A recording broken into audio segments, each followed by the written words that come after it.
YCU 190화입니다. 드디어. 네, 이제 10화밖에 안 남았어요. 저희가 참고로 10화 때는 200회 때는 제가 100회 때 특집을 했었던 게 있어요.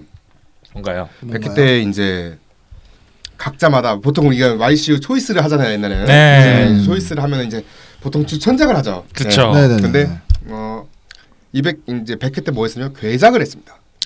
각자마다 괴작 특집 해가지고 각자마다 괴작을 하나 가졌어요. 저는 아마 이상한 집인가 뭔가 가졌었던 거예요. 그 있잖아요. 알아.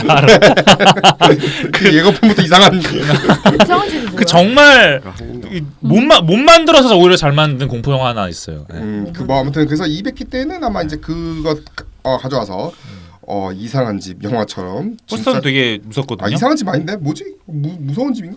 무서운 집. 뭐예요? 무서운 집이다. 괴작이면 그러니까 뭔가 완전 기름 하셔야 되나? 개똥 같은 영화는 아닌 거를 얘기하는 거예요? 해도 돼요. 해도 돼요? 네. 오. 200회 저 올게요. 네. 아니 아까 못 보신다고 하더니 갑자기. 난 그거 하고 싶어요. 아무튼 그래서 이제 베스트 50 마지막 회의 하기 전에 미리 200회 특집 때 뭐 할지 말씀을 드렸고요. 네.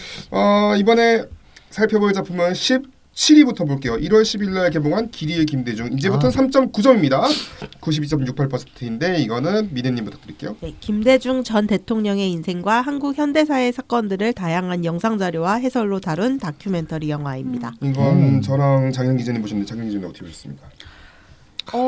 네, 이거 사실 김대중 대통령에 대해서 그렇게 잘 몰랐는데 요걸 보면 젊은 시절에 목포 청년 사업가였던 이야기가 나와서 그거 부분이 굉장히 좋았고 그 다음에 그 아카이브 영상이 못 봤던 것들이 굉장히 많이 나와가지고 좀 신선했던 영화였던 것 같아요. 저는 이제 약간 이제 킹메이커 시절부터 영화 킹메이커, 서울에 보면 택시 운전사, 이웃사촌과 1987까지 다 나오는 영화예요. 맞아요.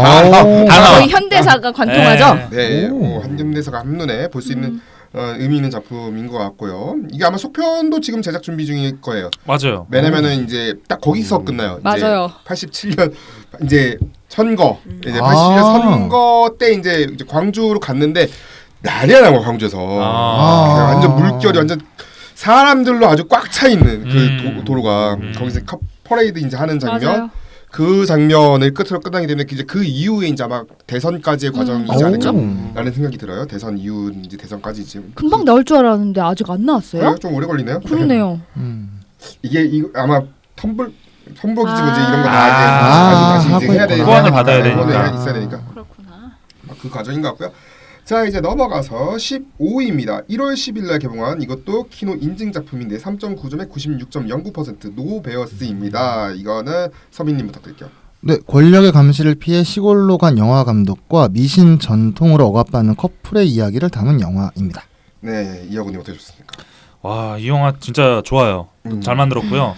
그 아까 그 소개하신 것처럼 두 가지 플롯이 있어요. 맞아요. 개인적으로 이제 영화를 찍어야 되는데 자기 자국으로 돌아갈 수 없기 때문에 원격 조종으로 연출을 해야 되는 그 과정의 이야기가 있고, 그리고 그 말도 안 되는 지금 결혼 그 과정 제도 때문에 힘들어하는 커플에 대한 이야기도 있는데, 이 결혼 제도가 진짜 불합리한 게 여성은 태어나자마자 남편이 정해져 있어요. 솔직히 그런 게 어디 있어? 내가 마음에 안 들더라도 진짜 나는 진짜 차은우 만나고 싶은데 갑자기 태어나자마자 내 신랑이 옥동자야. 그 누구나 차은우를 만나고 싶은 거 아닌가? 그렇죠. 그러니까 그 정도로 답답하다 이거죠. 그 현실 자체가. 근데 그거를 깨려고 이제 한 여자가 살아가면서 만나게 된 남자 있는데, 그 남자랑 이제 도망치려고 하려는 그 과정에서 그 남자를 이제 정력 결혼 하게 예정돼 있는 남자가 잡으려고 하는 모습이 나와요. 근데 그 모습만 보면은 정력 결혼 그 잡으려고 하는 남자가 빌런처럼 보이잖아요. 네. 근데 이 영화를 보면은 그 남자도 다 사연이 있어요. 그렇죠. 왜냐면은 그 남자는 아싸 나 공짜로 내 신부 생긴다가 아니라 이 남자도 어릴 때 마음에 드는 여자가 있었는데 이 정략 결혼 때문에 자기가 포기하고 이 정략 결혼에 최선을 다한 거거든요. 근데 그 여자가 도망가려고 하니까 못 견디는 거죠. 이 남자 입장에서도. 그걸 보면은 그 커플들만의 문제가 아니라 이 사회적인 제도적인 시스템의 문제구나라는 거를 그 관객들이 깨닫게 만드는 영화거든요.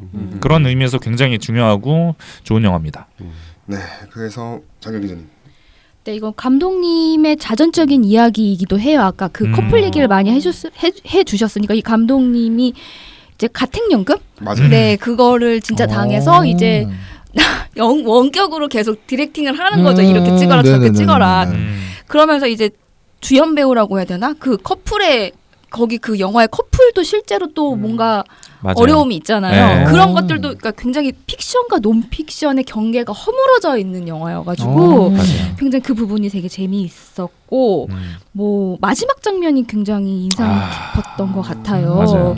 네, 그리고 이 동네 그 아까 얘기했던 커플이 사는 동네의 밤중에 이제 곰이 출몰한다는 그런 소문들도 굉장히 어떤 메커핀이나 뭐 여러 가지 상징으로 쓰이는 것도 그쵸. 굉장히 흥미롭게 지켜볼 수 있고 또 다 보고 나면 이제 창작가의 예술적 자유와 뭐 개인의 자유, 사회적 제약을 이제 그 사이에서 어떤 갈등이 일어나는지에서 굉장히 신랄하게 보실 수 있어요. 그러니까 베어가 이제 견디다도 있잖아요. 그 네. 뭐 그건 옛날에 그 뭐 더 베어 얘기할 때 했던 것 같은데 드라마. 네. 그러니까 견딜 수 없는 상황마저도 이겨내야 하는 감독의 그런 내밀한 의지를 볼 수 있는 작품이었던 것 같고 이 감독님이 사실 저 좋아했던 작품 중에 오프사이드라는 게 있어요. 아, 네. 축구. 네, 자파르 파나이 감독의 오프사이드인데 왜냐면 이란은 여성이 경기장에 못 갑니다. 이제는 갈 수 있는 국가대표 경기나 막 갈 수 있는 걸로 알고 있는데 그래요? 소수만 갈 수 있는 걸로는 알고 있어요. 따로 분리된 좌석으로. 근데 그게 이제 그 팬데믹 직전에 허용됐거든요. 그래서 지금 또 어떻게 되는지 모르겠는데 이후에는 어떻게 되는지 모르겠는데 근데 직전에 잠깐 한 경기인가 두 경기인가 허용됐어요. 그래서 네, 난리가 났었던. 네. 왜냐면 그것만으로도. 네, 왜냐면 한 명이 그 몇 년 전에 분신 자살을 했어요. 그래서 축구 팬이 한 명이 네, 여성 축구 팬 한 명이 분신 자살하는 일이 있어가지고 그 일이 큰 계기가 됐죠. 그거랑 이제 시작 시위가 이제 큰 계기가 두 개가 됐죠. 이제. 이 감독님이 진짜 대단한 거는 뭐 그 이렇게 막 이런 정치적인 발언을 세게 하다 보니까 구금을 하잖아요. 맞아요. 실제로. 근데 네. 구금을 해서 그 안에서 몰래 찍어가지고 몰래 넘겼잖아요. 그걸로 상을 타요. 예술을 막을 수가 없죠.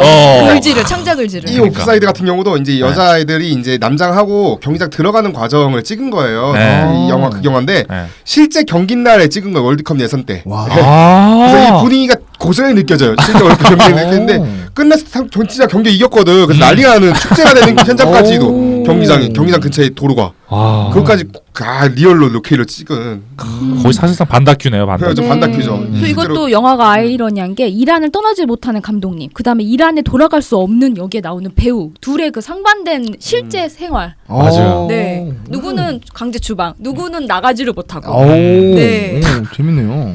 이게 참 아이러니하죠. 근데도 영화를 만들겠다 하는 의지. 자, 그래서 참고로 이게 공동 15위였네요. 공동 15위고 6월 12일 날 개봉한 인사이드 아웃 2가 공동 15위입니다. 10.9대 96.09%인데 이거 라모타님 부탁드릴게요.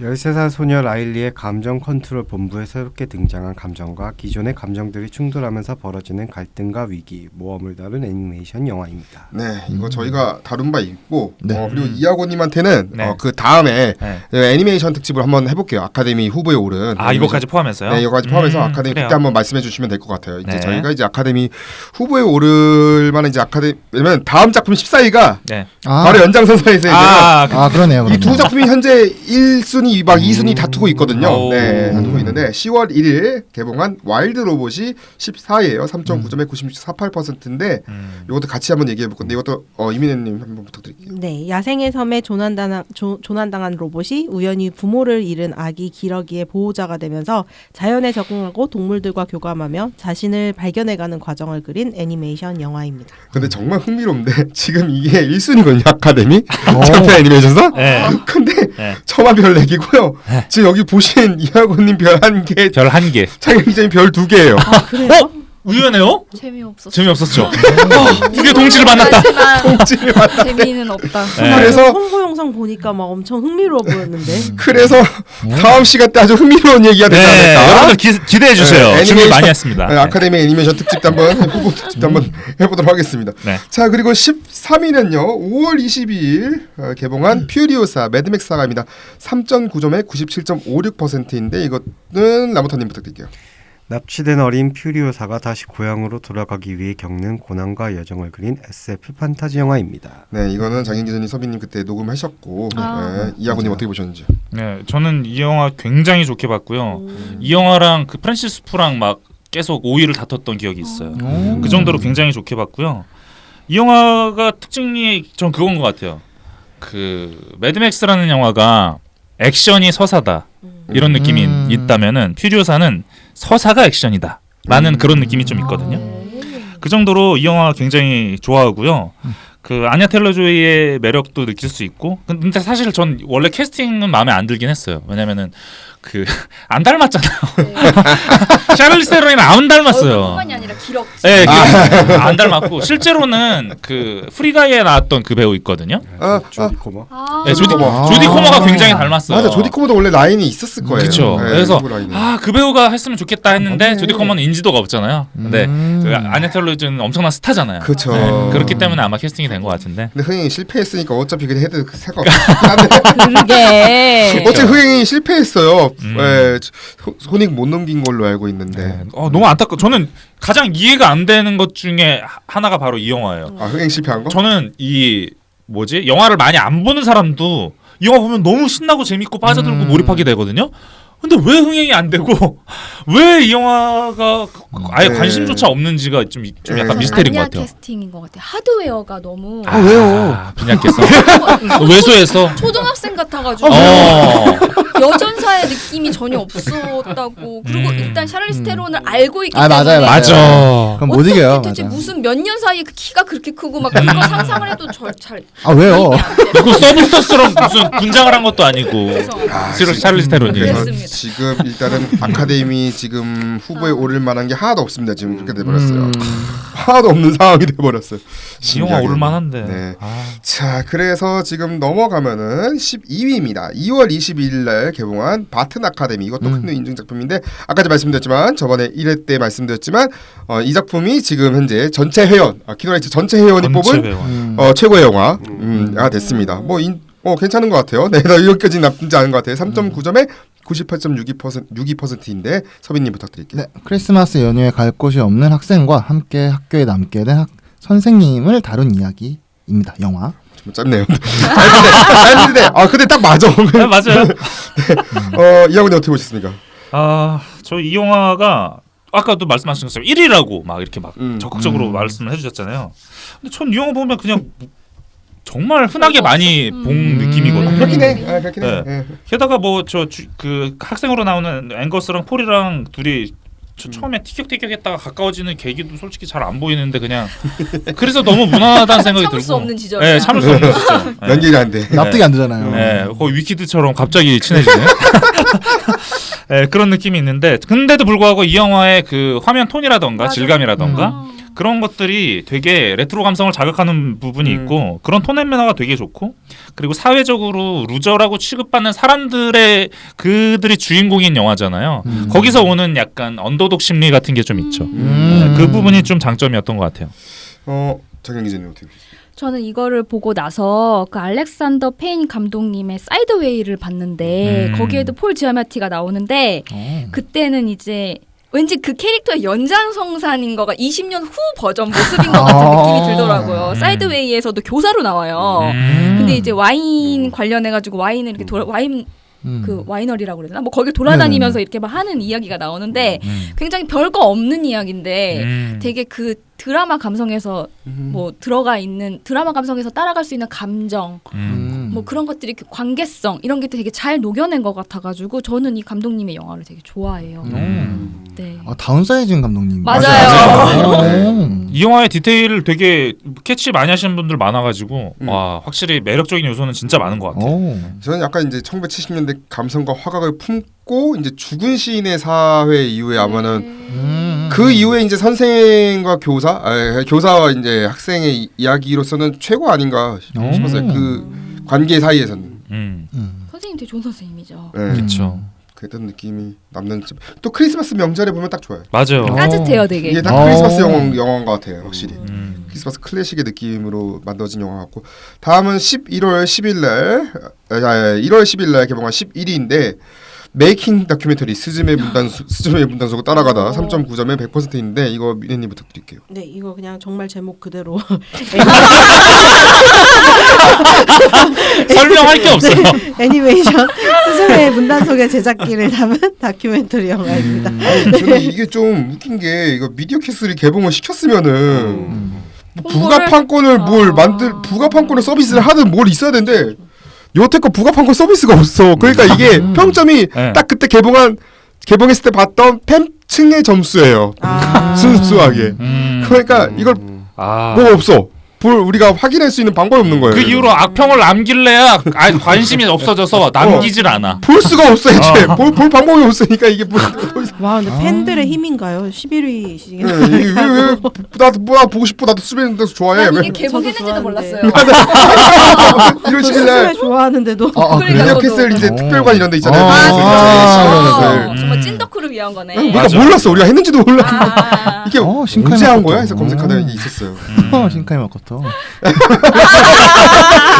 알겠습니다. 그래요. 우리 네. 신카이 마코토 신작 나오면 그때 한번 얘기해 보죠. 네. 다음 10위입니다. 10위는요. 11월 6일 개봉한 클로즈 유어 아이즈 4.0 이제부터 4.0 93.41%입니다. 요거는 서빈님 부탁드릴게요. 네, 한 배우가 영화 촬영 중 실종되고 사건이 미스터리로 남은 지 수년 후에 방송 프로그램을 통해 사건이 재조명받으면서 과거의 진실이 드러나기 시작하는 내용을 담은 극영화입니다. 네, 이제 오래 침묵하신 라보터님한테 여쭤볼게요. 뭘요? 어떻게 질문을 어떻게 오셨는지. 난 어디? 난 누구? 질문 뭘? 그러니까 이거 너무 뭉텅이 던지셔가지고.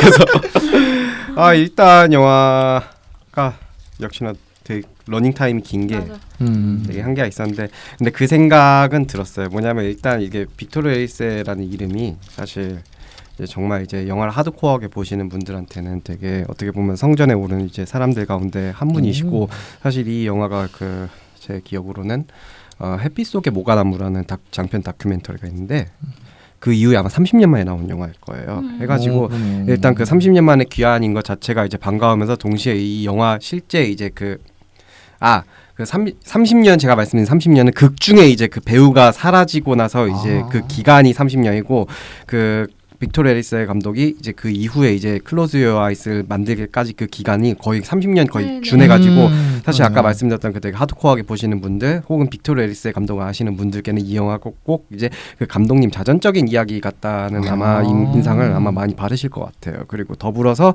이 영화 자체가 실제로 이제 빅토르 에리세 감독의 그 뭔가 그 이전의 행보들 되게 연상시키는 그런 요소들이 많은데 대표적으로 이제 이 영화 극 중에 극으로 나오는 이제 아마 작별의 시선이라는 그 아마 영화가 있는데 그 영화가 이제 여기서 극 중에서는 이제 미완된 작품으로 나오는데 실제로 이제 빅토르 에리세 감독 영화 가운데 남쪽이라는 영화가 있어요. 근데 그 영화가 예 맞아요. 그게 1981년 2년이라고 합니다. 네. 네.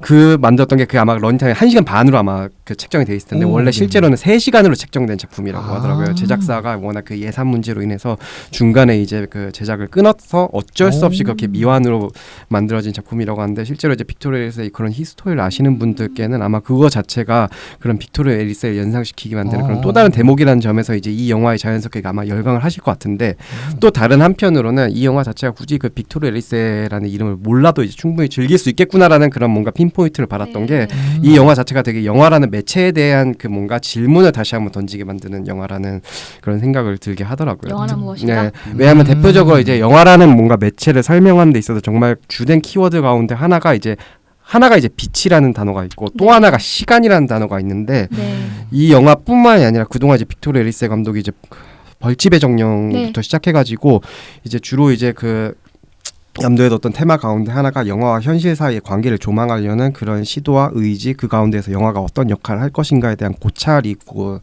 그 주된 그 빅토르 에리세 감독의 작품 세계를 요약할 수 있는 그런 문장이라고 생각하는데 이 영화가 어떻게 보면 사실 여기서 말하는 시간이란 게 어떻게 보면 그 한 사람의 그 소실된 기억을 이제 가리키고 그거를 과연 어떻게 그 되돌릴 수 있을까 왜냐하면 여기서 극 중에서 그 주인공으로 등장하는 미구엘이라든지 아니면 그 가족들도 그 사라진 그 배우를 마주함에도 불구하고 그 기억이 이제 되살아나지 않는데 그 과정에서 과연 영화는 과연 여기서 그런 뭔가 소위 말하는 그 기적 같은 순간을 만들어낼 수 있을 것인가.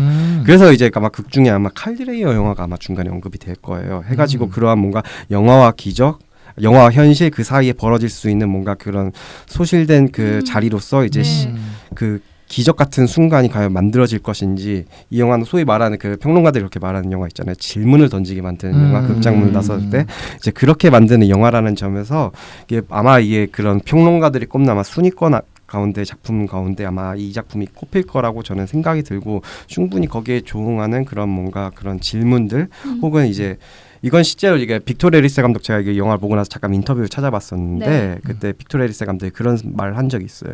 수수께끼와 미스터리 차이를 설명해 주는데 수수께끼 같은 경우에는 이제 빠진 것을 되찾는 과정을 그린 거고 미스터리는 애초부터 정답이 없는 것에 대한 그 상황들을 이제 파고드는 매혹으로 이제 설명을 할 수 있다 그렇게 말하는데 그런 점에서 봤을 때 클로즈 유어 아이스는 어떻게 보면 빅토르 에리세 감독 30년 몇십 년 만에 다시 돌아와서 펼치는 그런 영화와 현실 사이에 발생한 수 있는 그런 미스터리에 대해 이야기하는 그런 또 한편의 되게 흥미로운 작품이라고 말씀드릴 수 있을 것 같아요. 네. 이게 이동수 평론가가 1위 올해 뽑은 일이었어요. 네.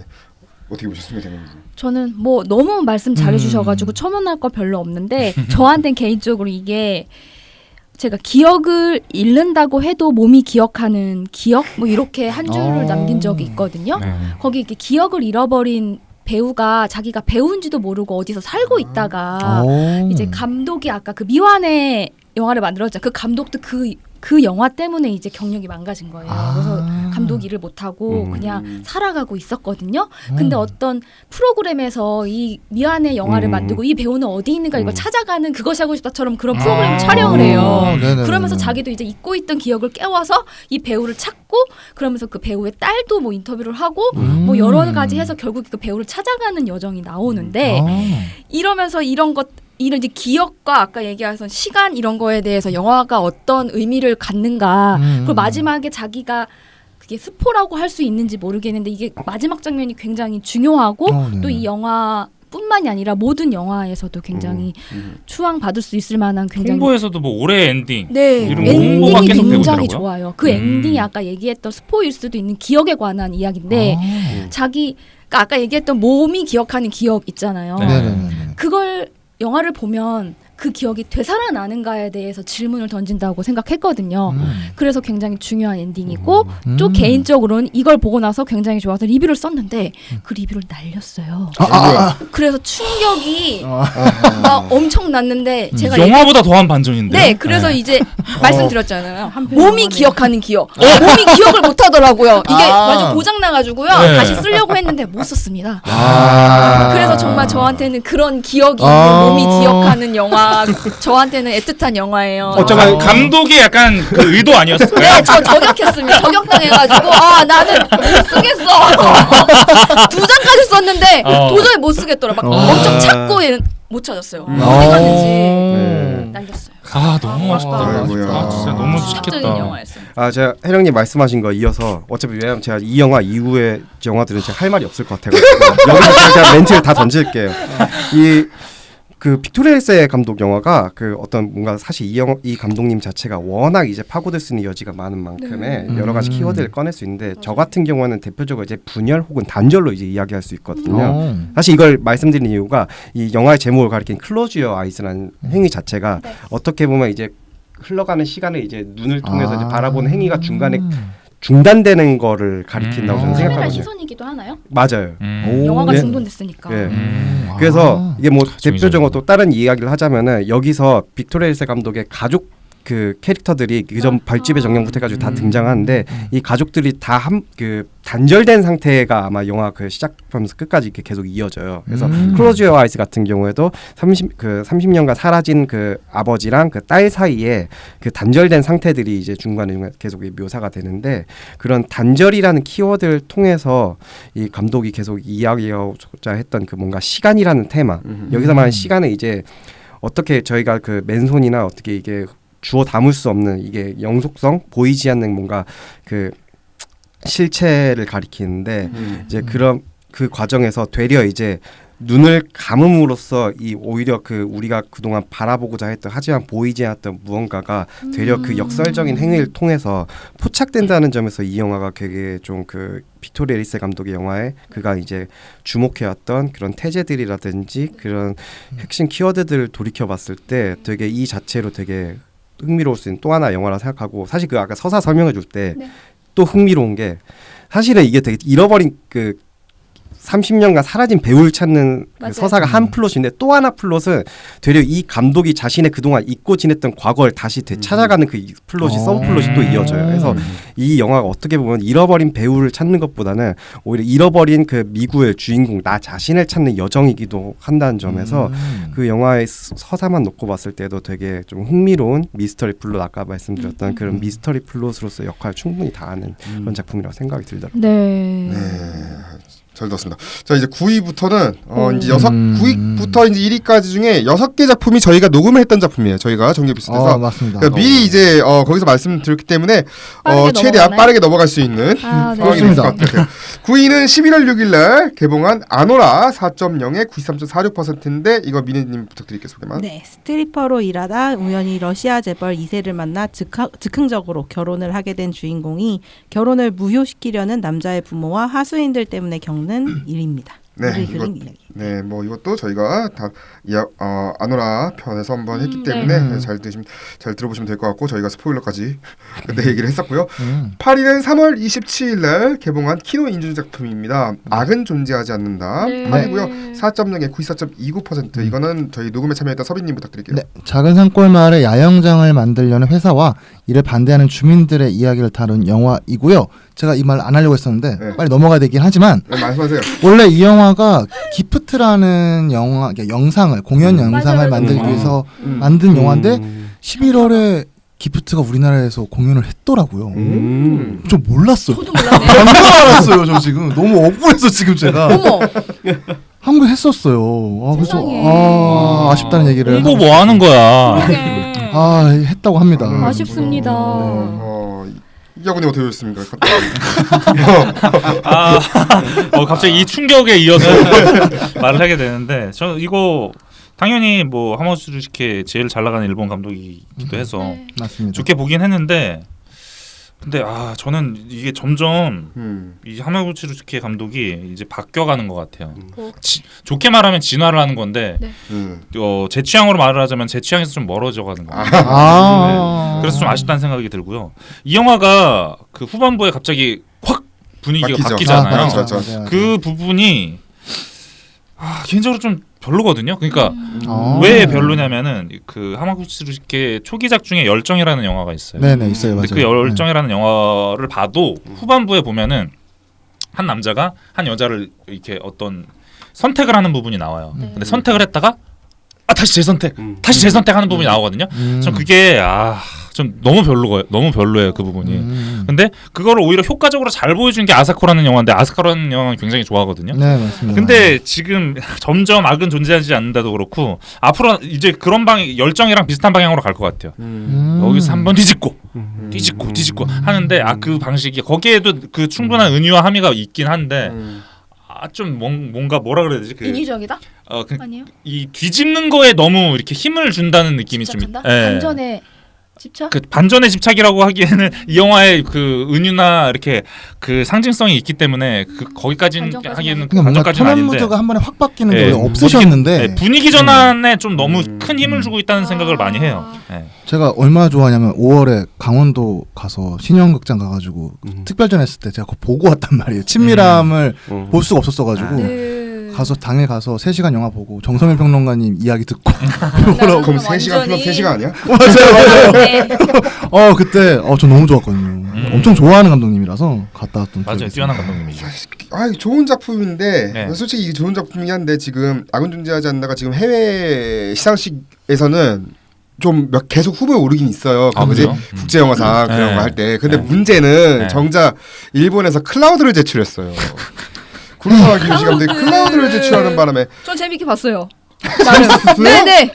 괜찮았어요. 어우야. 리셀러의 삶이란 막 이러면서. 거기까지 좋았어. 좋아. 그러니까 모르겠다. 후반이 좀 그렇긴 한데. 난 후반에 너무 궁금하다. 이거는 개봉하면 합시다. 네. 클라우드 주변에서도 다 그 얘기 하거든요. 클라우드 보면은 내가 뭐라고 말할지 너무 궁금하대요. 클라우드 개봉하면 합시다. 나 진짜 어떻게 말할지 궁금하다. 갑자기 들고 싶었어. 네, 그래서 저도 국제 때 보고는 예매도 안 싶은데 했어요.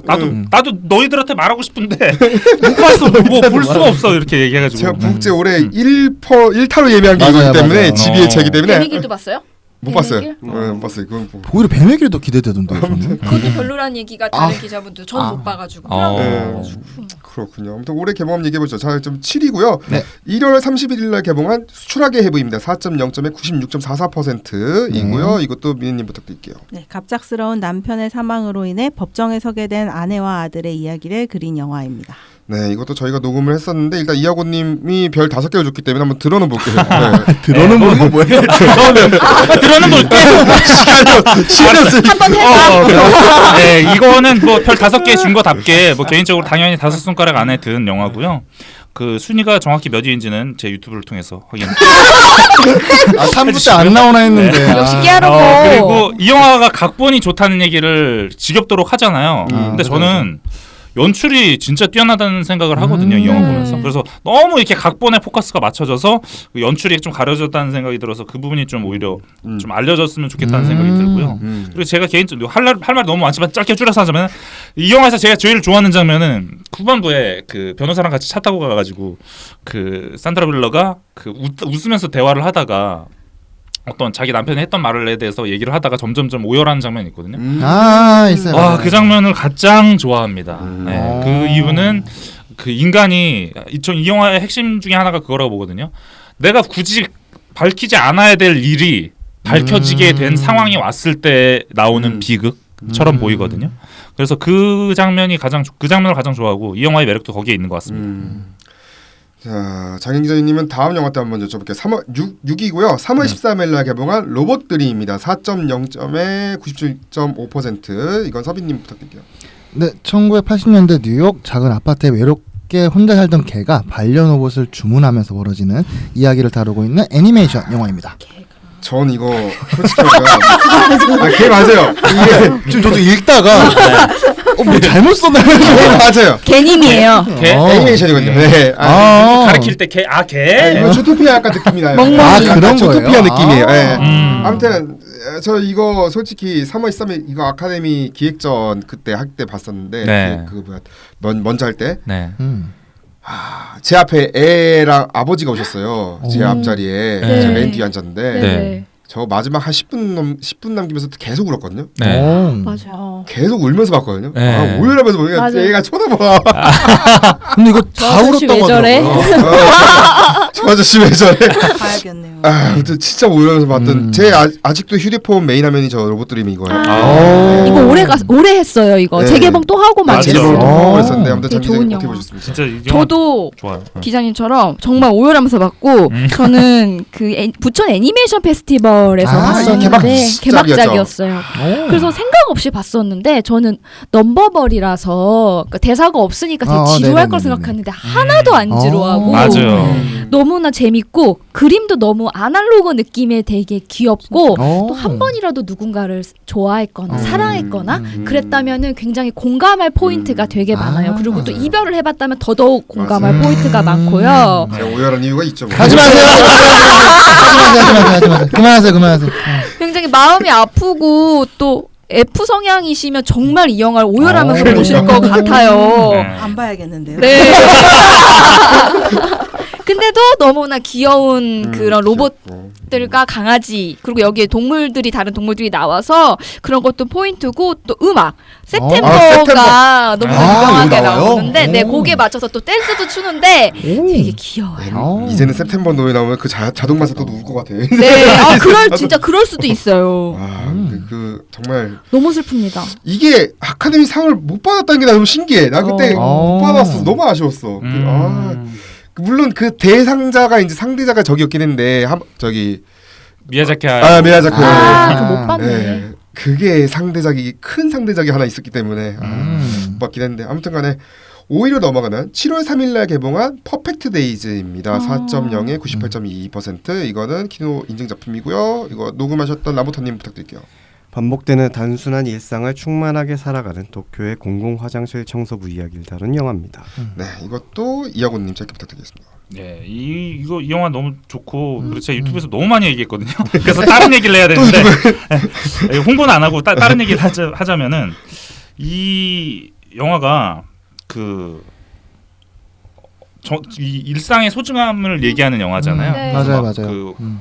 그런 측면에서 저는 이 주인공이랑 비슷한 측면 중에 하나가 그게 있어요. 저는 막 이렇게 길을 가다가 이렇게 막 비둘기나 까치를 보면 멈춰요. 왜요? 멈춰서 그 개들이 하는 행동을 관찰해요. 오. 왜냐하면 그 새를 좋아해가지고. 그래서 네, 오. 그래서 이게 할 때마다 얘네들이 막 그 비둘기 특유의 막 이러고 맞아. 까치는 또 이 꼬리가 되게 길어서 되게 맞아요, 멋있단 맞아요. 말이에요. 그래서 맞아요. 그런 것들을 바라보는 경우가 있는데 퍼펙트 데이즈 보면은 그 생각이 좀 나죠. 또 내가 새 바라보던 내 모습이 이 모습이겠구나. 그런 걸 떠올리게 만드는 영화인 것 같아요. 자, 이제 4위 넘어가면 9월 18일날 개봉한 전국 IM 스틸 4.0에 100%인데 요거는 미래님 부탁드리겠습니다. 네, 이 작품은 전국의 첫 솔로 싱글부터 골든 앨범 활동기까지 뉴욕, 런던, 서울 등 세계 각지를 누비며 진행된 약 8개월간의 여정을 담은 다큐멘터리입니다. 네, 그래서 이게 공연 실황이 아니기 때문에 제가 이제 이거를 넣었고요. 네, 왜냐면 아까 전에 그러면 팝 역사상 가장 위대한 밤도 그거 빼야 되는 거 아니냐 이렇게 나올 수도 있기 때문에 둘 같이 넣었어요. 네, 이것도 이제 같은 8개월간의 촬영 여정을 담은 작품인데 사실 여기서 본 사람 아무도 없어. 제가 사실 BTS 다큐멘터리 초반기 3편은 봤어요, 극장에서. 네. 아마 그런 식의 내용이지 않을까 생각이 들어요. 네. 역시 아미시군요. 아민 아니에요. 어떻게 그냥 아민 아니야. 짠미? 아니 뭐야? 죄송합니다. 죄송합니다. 뭐야 이거? 지금 그냥 디즈니잖아요, 지금 저분은. 아미가 아니라. 그래. 자 이제 3위 넘어가서 네. 6월 5일 개봉한 존 오브 인터레스트 4.1점 이제부터 4.1점에 95.6%이고요. 이거는 녹음 참여한 서빈님. 네. 아마 별은 근데 제일 낮게 주셨는데. 예, 진짜요? 전 별로였어요. 충격이다. 저는 별로였습니다. 네. 그때 한번 들어보시면 되고요. 네. 아우슈비츠 수용소 사령관 되게 짧네요. 루돌프와 그의 가족 일상을 다룬 극영화 끝입니다. 네. 우와. 네. 근데 맞는 말이에요. 네, 그래서 별 5개 주신 이하구님부터. 네, 저는 방금 얘기가 너무 충격이어가지고 반대여가지고 네, 극과 극인데 극연은 3점인데 뭐. 극연은. 아마 많은 분들이 이 영화를 1위로 꼽으신 분들 되게 많을 거예요. 많을 거예요, 맞아요. 근데 제 개인적으로도 5위 안에는 들었는데 참고로 저 개인적으로 1위는 아닙니다. 오. 네, 최종 순위는 두 배서 확인하시고요. 이 영화는 진짜 뺄 장면이 없는 것 같아요. 그 정도로 오히려 너무 완벽해서 좀 오히려 흠이 없어서 좀 인간미가 떨어진다는 느낌이 좀 있을 정도로 완벽에 가까운 영화인 것 같고요. 이 감독님도 과작을 하시는 감독님이잖아요. 그만큼 좀 치밀하게 준비를 많이 하신 것 같아요. 그리고 개인적으로 가장 이 영화에서 좋아하는 장면은 이게 루돌프 헤스가 이제 나 전출 가게 됐어 하고 말하고 이제 와이프가 뭐라고 하니까 도망가잖아요. 도망가면서 이게 집으로 들어갔다가 다 마당으로 나가버리는데 그 집으로 딱 들어갔을 때 그 옆에 있던 하인이 이렇게 막 대걸레인가 빗자루질을 하다가 그 어둠 속에 이렇게 딱 멈추거든요. 그 장면 되게 좋아하는데 맞아요. 하나의 인간이 사물이랑 똑같은 취급을 받고 일체가 되는구나라는 그런 참담한 생각이 들어가지고 그 장면을 참 좋아합니다. 네, 장현 기자님도 별 5개 주셨거든요.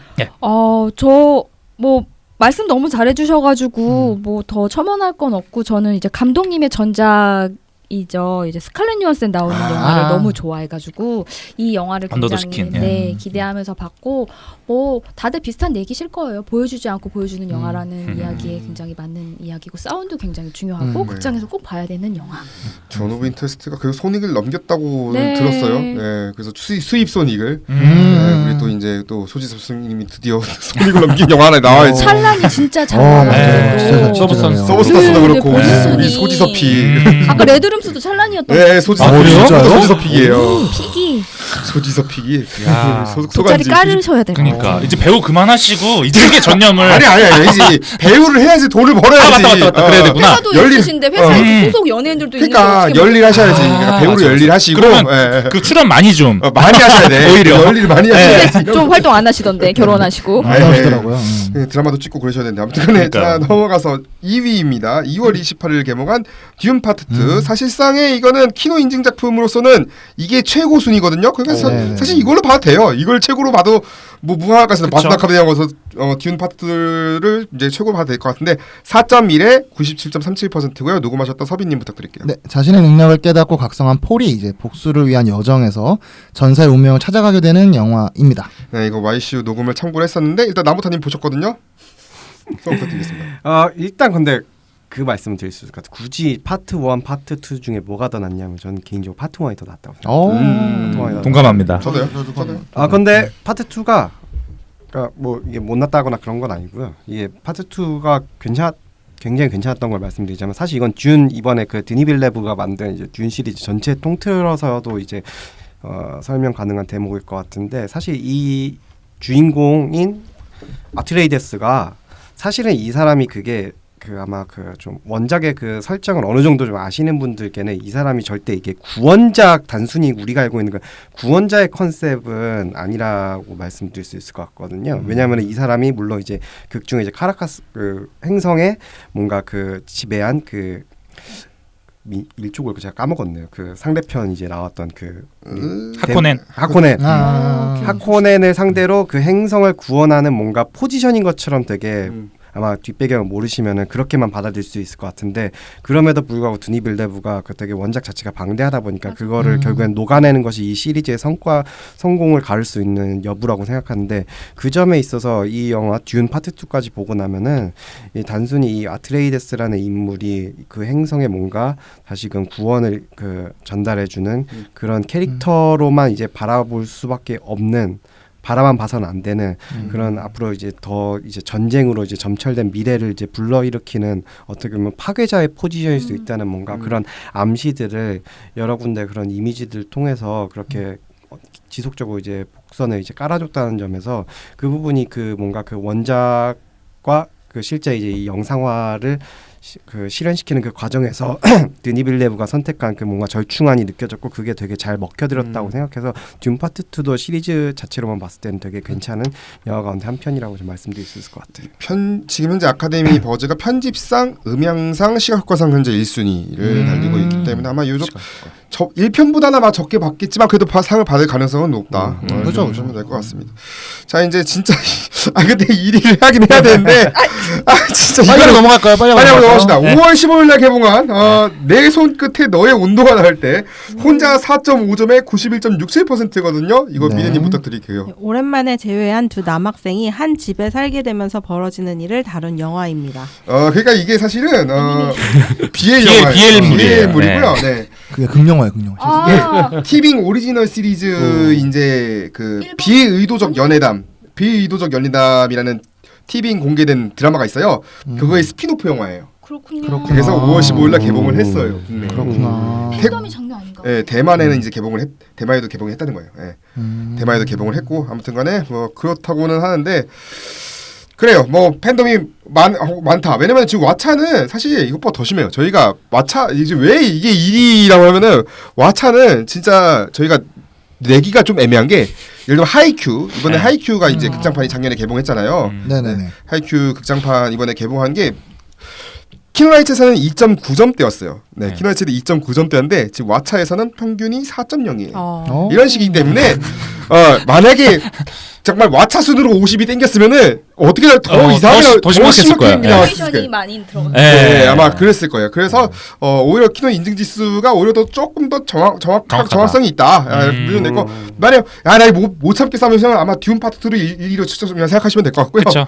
네네네. 그럼. 네, 그럼 뭐 바트 아카데미도 있으니까 그렇게 생각하시면 될 것 같아요. 네. 저는 이거를 가지고 괜히 뭐 이거 조작하는 게 오히려 더 그렇죠. 별로인 것 같아서 맞아요. 이걸 1위로 이제 저는 이제 결정을 짓고 얘기를 하겠습니다. 아무튼간에 한 해 동안 이렇게 또 영화를 사랑해주신 여러분 대단히 감사드리고요. 이렇게 또 5명 이렇게 오셔가지고 언제 또 뭐 있었나요? 또 올해 연말이죠. 네. 아, 그래요? 2025년 베스트 10 할 때, 베스트 30 할 때 또 모시거든요. 그죠. 그때 또 모셔야죠. 네. 그땐 좀 큰 공간으로. 너무 힘들어요. 저 방이 좀 더 큰 것 같은데. 숨쉬기 힘들어. 저 옆방이 더 큰 것 같으니까 저 옆방으로 가볼게요. 네. 네. 산소가 없어지고 아파요 지금. 아 그래서 그렇구나. 아무튼 뭐가 그래서 그래. 더워서 이미 많이 가셨어요. 서너 명이 녹음할 때랑 6명 녹음할 때 이게 다르죠. 그렇죠. 아무래도 다들 산소가 필요해서. 네, 알았어요. 산소가. 네, 그래서 저희는 다음에는 서너 명으로도 이제 함께하도록 하겠습니다. 네, 알겠습니다. 지금까지 연기해주셨습니다. 시청해주신 분 대단히 감사합니다. 감사합니다. 아.